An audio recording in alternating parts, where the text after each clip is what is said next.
सिरिपुरम नामक एक सुंदर गांव में आंजनेलु उसके बेटे उत्तेज के साथ एक छोटे घर में रहता था। उसका बेटा बहुत ही तेज और बुद्धिमान था, इसीलिए उसकी कक्षा में वो हमेशा पहला आता था। आंजनेलु अंडे का व्यापार करता था। वो अंडे को बेचकर उसके बेटे को पढ़ाता था। एक दिन आंजनेलु साइकिल पे अंडों को लगाकर उन्हें बेचने के लिए निकलता है। अंडे अंडे, एक अंडा सिर्फ 1 रुपए, आइए बाबू आइए। ऐसी उसकी चीखें सुनकर सारे लोग अंडे खरीदने बाहर आते हैं। 1 डजन अंडे दे दो भैया, मुझे भी 1 आधा डजन अंडे दे दो। जी मेम साहब। ऐसे कहकर वो उन अंडों को उन लोगों को बेचता था। ऐसे ही आंजनेलु गली गली घूमकर अंडे बेचते हुए उसके बेटे की पढ़ाई करवाते हुए रहता था और ऐसे बहुत साल बीत जाते हैं। कुछ साल बाद उसके बेटे का पढ़ाई खत्म होता है और पढ़ाई खत्म होने के तुरंत बाद उसको एक अच्छी नौकरी मिलती है। अगर मैं पापा को बताऊंगा कि मुझे नौकरी मिल गई तो वो बहुत खुश होंगे। उनका चेहरा तो देखना ही होगा। अब से पापा को मेहनत करने की कोई जरूरत नहीं पड़ेगी। उनका अच्छा देखभाल कर पाऊंगा। ऐसे सोचते हुए वो खुशी खुशी उसके पापा के पास जाता है। पापा, मुझे नौकरी मिल गई है। अब से आपको ऐसे मेहनत करने की कोई जरूरत नहीं है। ये अंडों का व्यापार भी छोड़ दीजिए पापा, मैं आपका बहुत अच्छा ख्याल रखूंगा। अब हम खुशी खुशी जी सकते हैं। बेटा, तुम्हें नौकरी आई है, इसका मुझे बहुत खुशी है, पर मैं ऐसे कोई काम करे बिना नहीं रह सकता बेटा। इसीलिए तुम अपना नौकरी करो, मैं इन अंडों को बेचते ही रहूंगा। एक दिन आएगा जब मैं कोई भी काम कर नहीं पाऊंगा, तब तुम मेरा ख्याल रख लेना बेटा। अब तो मुझे ऐसे ही रहने दो। अरे, मैंने तो सोचा कि पापा को अब गली गली घूमकर अंडों को ऐसे बेचने की जरूरत नहीं पड़ेगी, पर क्या करूं, वो तो ऐसे कोई काम करे बिना खाली रहना पसंद ही नहीं करते हैं। इसीलिए मुझे नौकरी करते हुए जो भी पैसे आते हैं उन्हें बचाकर मुझे पापा के लिए कुछ बड़ा खरीदना होगा, ताकि उन्हें कभी काम करने की जरूरत ही ना पड़े। ऐसे ही कोई व्यापार शुरू करना होगा मुझे। ठीक है पापा, जो आपकी मर्जी। ये फैसला करके वो नौकरी करते हुए आए हुए पैसों को बचाकर रखता है। ऐसे बहुत दिन बीत जाते हैं। हाँ, अब तक मैंने जो पैसे बचाए हैं, इससे तो मैं एक रेस्टोरेंट ही रख सकता हूँ। ये फैसला करके वो उसके बचत के पैसों से उस गांव में ही बहुत बड़ा रेस्टोरेंट शुरू करता है। इतने नए और बड़े रेस्टोरेंट को देख उस गांव के सारे लोग उस रेस्टोरेंट को जाना शुरू करते हैं। उतने सारे लोगों से भीड़ित उस रेस्टोरेंट को देख उत्तेज बहुत खुश होता है। अरे, रेस्टोरेंट में तो बहुत सारे लोग आ रहे हैं। यही वक्त है, मैं ये रेस्टोरेंट पापा को दिखाऊंगा और उन्हें बताऊंगा कि इस रेस्टोरेंट का मालिक वही होंगे। ये सुनकर तो वो बहुत खुश होंगे। ये फैसला करके वो उसके पापा के पास जा ही रहा था कि रास्ते में उसके पापा अंडों को बेचते हुए दिख जाते हैं। उनके पास जाकर कहता है, पापा मेरे साथ आइए ना एक बार, मुझे आपको कुछ दिखाना है। बेटा, अभी मैं कहीं नहीं आऊंगा। सुबह से मैंने एक भी अंडा नहीं बेचा है। मैं एक तो अंडा बेचकर घर आऊंगा। तुम जाओ बेटा। ऐसे वो दोनों बात कर ही रहे थे कि अचानक एक बड़े महंगी गाड़ी में एक औरत वहां आती है। सुनिए, अंडे कितने में मिलेंगे? 1 अंडा 5 रुपए का है जी। 6 अंडों को अगर 25 रुपए में दोगे तो मैं ले लूंगी, वरना एक भी अंडा यहाँ से नहीं लूंगी। अरे मेम साहब, सुबह से तो मेरा कोई भी अंडा नहीं बिका और आप कह रहे हो कि 6 अंडे 25 में ले लोगे, तो ले लीजिए ना। हा हा हा, इसके पास तो मैंने 1 अंडे का दाम कम करके 6 अंडे लिया है। ऐसे वो खुश होकर अंडे लेकर वहां से चले जाती है। पापा, अब तो आपने बेच दिया ना, चलिए मेरे साथ। वो उसके पापा को उसके रेस्टोरेंट ले जाकर उन्हें वहां बिठाता है। बेटा, ये मुझे कहाँ लेके आए हो तुम? पापा, आपको ऐसे गली गली घूमकर अंडे बेचने की जरूरत ना हो, इसीलिए मैंने अपनी नौकरी में आए हुए पैसों को बचाकर ये रेस्टोरेंट शुरू किया। इसका मालिक आप हो पापा। मैं अपना नौकरी करूंगा। क्या क्या ये सब सच है बेटा? मुझे तो तुम्हारी बातें सुनकर बहुत बहुत खुशी हो रही है। तुमने मेरे लिए ये रेस्टोरेंट लगाया? हाँ पापा, ये सब आप ही का है। चलो सबसे पहले हम आपकी मनपसंद खाना खाएंगे। ये कहकर उस रेस्टोरेंट के बावर्ची से उत्तेज उसके पिताजी के मनपसंद व्यंजन बनवाकर उन्हें खिलाता है और वो दोनों खुशी खुशी खा ही रहे थे कि इतने में कार में आकर आंजनेलू से अंडे लेकर जो लड़की गई थी वो वहां रेस्टोरेंट आती है उसकी सहेली के साथ। उत्तेज और उसके पिता के कुछ ही दूर में वो उसके दोस्त के साथ बैठती है। उसे देख उत्तेज उसके पापा से कहता है, पापा वो देखो, यही तो वो लड़की थी ना जो आपके पास अभी अभी अंडे खरीद कर गई थी। हाँ बेटा, वो तो यही लड़की थी। तब वो दोनों देखते हैं कि वो लड़की उस रेस्टोरेंट में वो और उसके सहेली के मनपसंद खाना मंगवाकर उसमें से थोड़ा ही खाकर बाकी सारा छोड़ देती है। और जब रेस्टोरेंट वालों ने बिल का पैसा 4,000 कह दिया था तो उसने अपनी दोस्त के सामने दिखावा करने के लिए 5,000 वहां देती है। मैडम, ये लीजिए आपके 1,000 रुपए। वो 1,000 रुपए तुम टिप की तरह समझकर रख लो। ये कहकर वो उसके दोस्त को वहां से लेकर चले जाती है। उत्तेज उस लड़की को ऐसे करते हुए देख आश्चर्यचकित हो जाता है। पापा, क्या आपने ये देखा?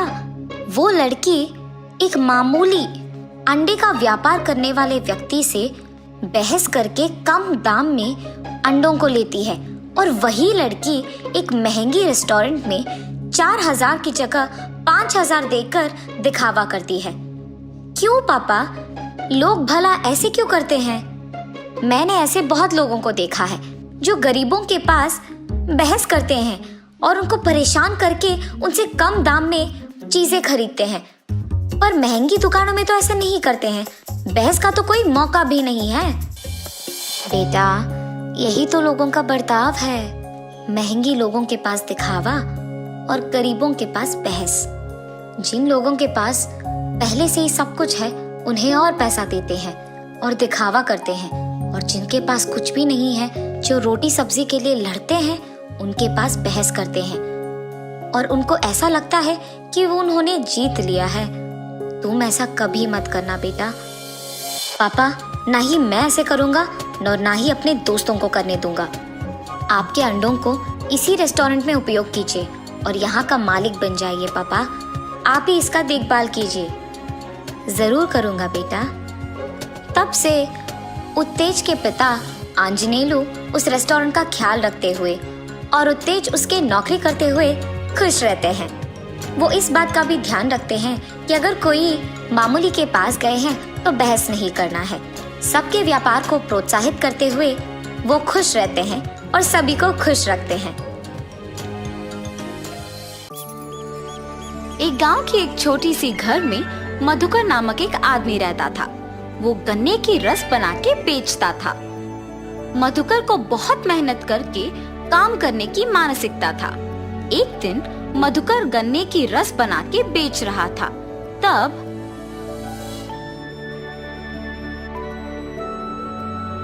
मधुकर, तुम गन्ने की रस बहुत अच्छा बनाते हो। हाँ मधुकर, तुम्हारे हाथों में जादू है। ऐसे गन्ने की रस पीते मधुकर की प्रशंसा करते थे लोग। मुझे आलसी ना होके मेरे गन्ने की रस के बारे में सबको पता चलने के लिए अच्छा और स्वादिष्ट रहने वाली गन्ने की रस बनाना होगा। ऐसे हर रोज वो और स्वादिष्ट गन्ने की रस बनाने का प्रयत्न करता था। वो दिन प्रतिदिन स्वादिष्ट और ताजा गन्ने की रस बनाने के कारण उस गांव में बहुत प्रसिद्ध था। एक दिन मधुकर देर रात तक दुकान में ही रह के और नए तरीके से गन्ने की रस बनाने का प्रयत्न कर रहा था। मुझे कल आज से बेहतर गन्ने का रस बना के बेचना होगा। ऐसे सोचकर दुकान में ही रह के गन्ने का रस बना रहा था। इतने में उस गांव में घूम रही एक देवता उस तरफ से गुजरते हुए प्यासी होने के कारण गन्ने की रस का दुकान को खुला देख सोचती है, लगता है वहाँ कोई गन्ने की रस का दुकान खुला है, कम से कम उससे मेरा प्यास बुझेगा। लेकिन मैं ऐसे नहीं जा सकती हूँ। ऐसे सोच के देवता एक आदमी की नकल में दुकान को जाती है। भाई साहब, मुझे बहुत प्यास लगी है, एक गिलास गन्ने का रस मिलेगा? जी भाई साहब, अभी मैं इनको अदरक और नींबू को मिला के बनाए हुए गन्ने की रस देता हूँ। अगर अच्छा है तो वो मुझे बोलेंगे और मैं कल से ही सबको बेच सकता हूँ। ऐसे सोचकर वो अदरक और नींबू मिला के गन्ने का रस बना के उस आदमी को देता है। वो आदमी रस स्वादिष्ट रहने पर एक और ग्लास मांगता है। अरे वाह, तुम गन्ने का रस बहुत अच्छा बनाते हो।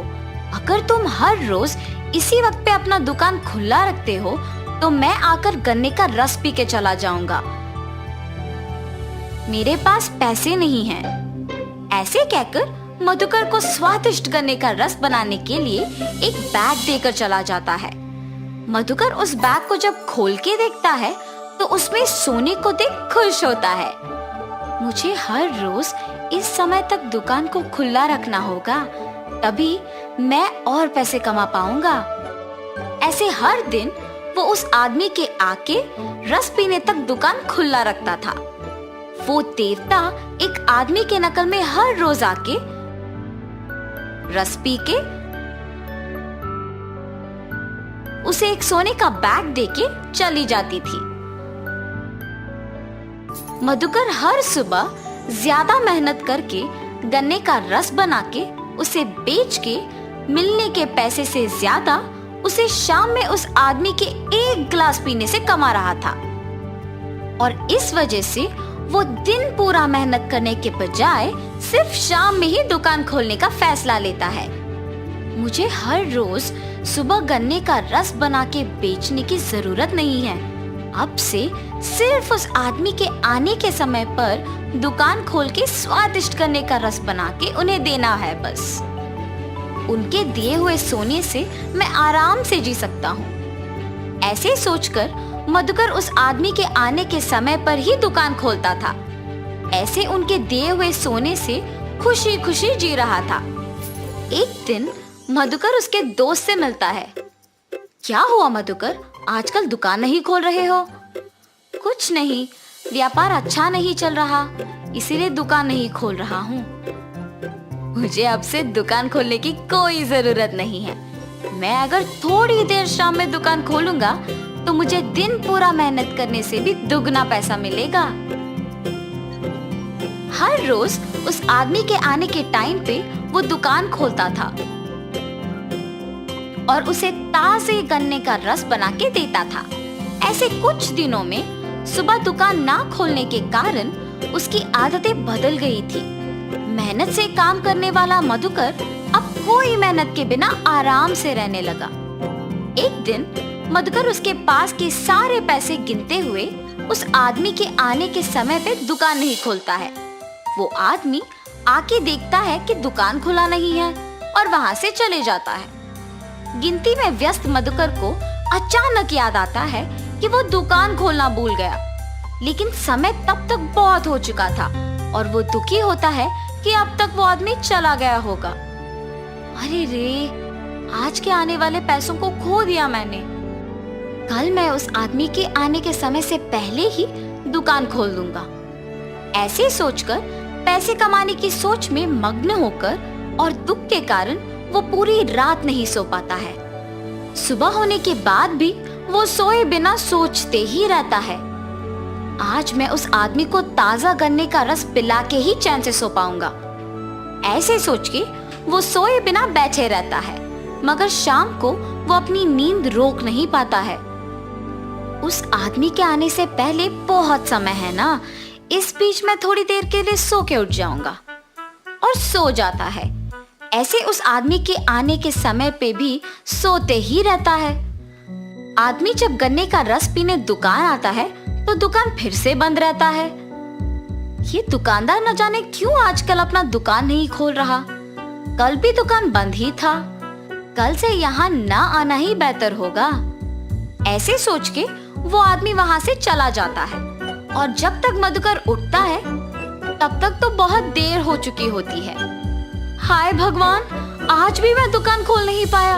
वो आदमी आकर देख के चला भी गया होगा।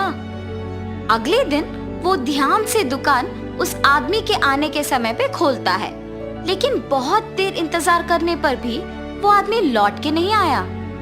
ऐसे मधुकर कुछ दिन और इंतजार करता है, मगर वो आदमी लौट के नहीं आता है।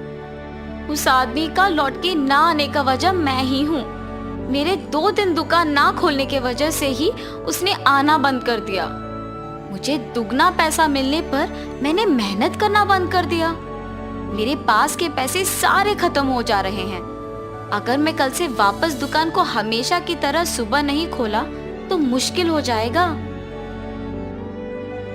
अगले दिन से वो सुबह ही दुकान खोल के गन्ने का रस बना के बेचना शुरू करता है, मगर बीच में कुछ दिन आलसी बनने के कारण काम नहीं कर पाता है। लेकिन खुशी से जीने के लिए अपने आप को बदल के मेहनत से गन्ने का रस बेच के काम करने लगता है। कुछ दिनों में वापस उसे मेहनत की आदत लग जाती है।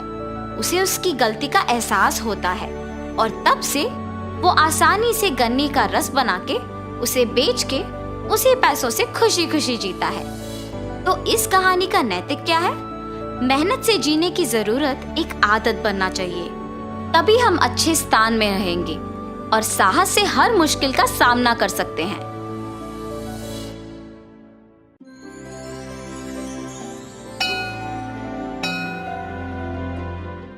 एक बार एक शहर में बंधन नाम का एक ठेकेदार अपने माता पिता के साथ रहता था। लोग उसके काम की बहुत प्रशंसा करते थे। तो इस वजह से धीरे धीरे वो बहुत अहंकारी हो गया। बंधन की शादी हो गई और उसकी पत्नी एक बहुत सुंदर औरत थी, मगर सुंदरता के साथ वह बहुत लालची थी। हर दिन जब बंधन अपने काम के लिए घर से बाहर जाता तो उसकी पत्नी कुछ काम नहीं करती। वो बस घर में बैठकर अपने आप को संवारती रहती थी। यहाँ तक कि उसने अपने सास ससुर की भी सेवा नहीं की, क्योंकि बंधन अपनी बीवी के प्यार में इतना अंधा हो चुका था, वो ये सब चीजें देखता ही नहीं था। तो उसकी पत्नी ये सब चीजों का फायदा उठाती थी। एक शाम जब बंधन थक के घर वापस लौटा तो उसकी पत्नी भागकर उसके पास आई और बोली, बंधन मेरे प्रिय, मेरा जन्मदिन आने वाला है, तो आप मुझे जन्मदिन में क्या तोहफा देंगे? ओह, तो तुम्हारा जन्मदिन आ रहा है। तुम बताओ मेरी प्रिय, तुम्हें क्या चाहिए? अच्छा, तो मैं जो मांगूंगी क्या आप मुझे लाकर देंगे? हाँ हाँ बिल्कुल। ठीक है, मैं थोड़ा सोचती हूँ और फिर आपको बताऊंगी। बंधन की ये बातें सुनकर उसकी पत्नी बस यही सोचती रही कि क्या तोहफा मांगना चाहिए। जब वो किसी औरत को साड़ी में देखती तो सोचती कि क्या उसे साड़ी चाहिए, और जब वो मंदिर में जाती और रस्मों रिवाजों को देखती तो सोचती कि क्या उसे चांदी का थाल चाहिए। जब वो घर में बैठी रहती और अपने आप को संवारती रहती तो सोचती कि क्या उसे एक बड़ा सा सोफा चाहिए। और फिर जब वो अपनी पुरानी सोने की चूड़ियों को देखती तो सोचती कि क्या उसे नई चूड़ियां लेनी चाहिए। ऐसे ही इतने सारे ख्याल उसके दिमाग में आए। फिर अचानक उसे लगा कि उसे एक हीरो का बड़ा हार मांगना चाहिए। फिर एक दिन शाम के वक्त बंधन काम से घर लौटा। उसकी पत्नी फटाफट बंधन के पास गई और उसे बताया कि उसे क्या चाहिए। बंधन तो उसे देखकर चौंक गया और थोड़े समय तक कुछ बोला ही नहीं। अरे मेरे प्रिय, क्या हुआ? आप चुप क्यों हैं? अरे बताइए ना, आप बोल क्यों नहीं रहे? मेरी प्रिय, क्या तुमने मुझसे हीरों का बड़ा हार मांगा है? हाँ, क्या तुम्हें पता है कि उसका मूल्य कितना होता है? नहीं, मुझे नहीं पता। मुझे नहीं लगता कि वो 10 लाख रुपए से नीचे आता है। हाँ, तो क्या? अरे मगर मेरे पास उतना पैसा नहीं है। मैं इतनी रकम तो 10 घर बनाने के बावजूद भी इकट्ठा नहीं कर सकता। अच्छा, अरे लेकिन मेरे पास एक योजना है। आपको 10 घर बनाने की जरूरत ही नहीं है।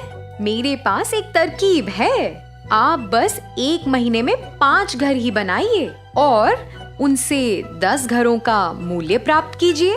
क्या? ऐसे कैसे हो सकता है? क्या ये संभव है? हाँ, ये बिल्कुल संभव है। 5 घर बनाने के लिए आपको जितनी भी सामग्री लगती है, जैसे कि मिट्टी, पेंट, लकड़ी, ईंटें, पानी, सीमेंट, आप उतना ही मंगवाइए और रिसीट में और लोगों से दुगना दाम मांगिए। यहाँ तक कि आप अपने पुराने मिस्त्रियों को निकाल दीजिए और नए मिस्त्रियों को रखिए आधे दाम में। तो पैसा तो आप 10 घरों का ही लेंगे, बनाएंगे सिर्फ 5 घर। मगर ऐसा कैसे संभव है? क्या तुम्हें लगता है कि लोग इतने मूर्ख हैं कि उन्हें पता ही नहीं लगेगा? अरे लोग आपकी बातों का पूरा विश्वास करेंगे। उन्हें पता है आप बहुत अच्छे और मेहनती ठेकेदार हैं और आप हमेशा अच्छा काम ही तो करते हैं। बंधन भी अपनी पत्नी की बातों में आ गया। उसमें भी लालच भर गई। इसी तरह बंधन ने इस तरकीब को अपनाया जैसा उसकी पत्नी ने कहा था। उसने पैसों की हेराफेरी करनी शुरू कर दी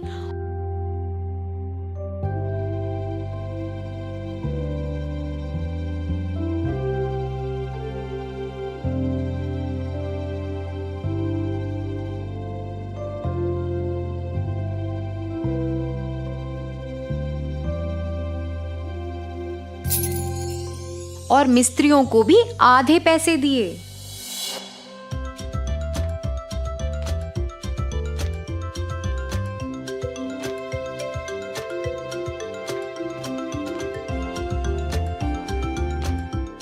तो ऐसे करते करते उसने 5 घर बना लिए और उसे उन घरों का मूल्य भी मिलने लग गया। बंधन ने हेरा फेरी कर जो पैसे कमाए थे उनसे वो अपनी पत्नी के लिए एक बड़ा हीरों का हार खरीदने गया।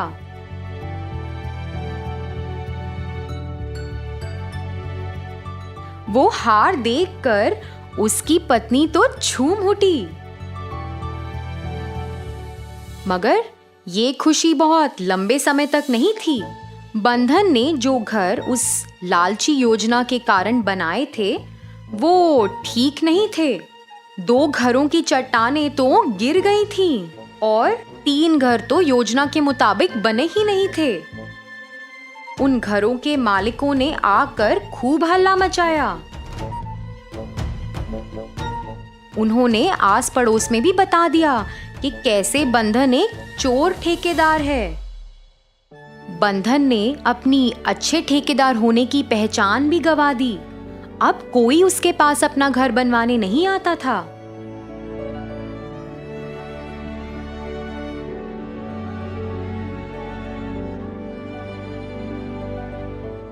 बस ये सब जानकर बंधन को अपनी गलती का बहुत एहसास हुआ। वो अपनी बीवी से बहुत दुखी था और उसने उसे बताया कि जो उसने सोचा था वो बिल्कुल गलत है। उसने ये भी कहा कि सिर्फ बाहरी सुंदरता काफी नहीं होती। बंधन और उसके परिवार वालों को खूब समस्याओं का सामना करना पड़ा। फिर कुछ समय बाद उसकी बीवी वो हीरों के हार को बाजार में ले गई और उसे बेच आई।